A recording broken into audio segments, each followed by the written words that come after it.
Siamo con Delfo Azzolin, coordinatore regionale della FABI, e oggi a Padova c'è una manifestazione del credito cooperativo. Voi protestate per la mancanza di contratto, alle sue spalle la protesta. Sì, noi qui nel Veneto 5.000 dipendenti, ci troviamo oggi credo quasi 1 miliardo davanti la sede della federazione regionale che dal 1° di aprile vorrebbe disapplicarci il nostro contratto regionale. Abbiamo anche un contratto nazionale che potrebbe essere disapplicato domani mattina.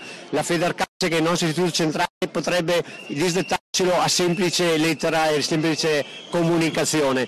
Noi abbiamo sempre fatto molto per il settore credito cooperativo come dipendenti, stiamo affrontando questa crisi con grande serietà e compattezza e noi vogliamo rimanere con un contratto, quindi siamo qui per dire forte ai nostri datori di lavoro che non devono lasciarci senza un contratto.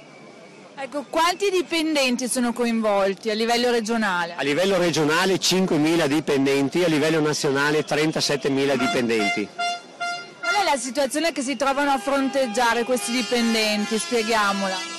Beh, noi dal 1° di aprile resteremo senza tante tutele e perderemo anche tante indennità, quindi diventerà un lavoro di serie B, in un momento in cui il dipendente è la forza trainante per uscire da questa crisi, quindi non capiamo questa logica di andare a penalizzare e a bastonare il dipendente, che è la vera risorsa del futuro delle banche di credito cooperativo.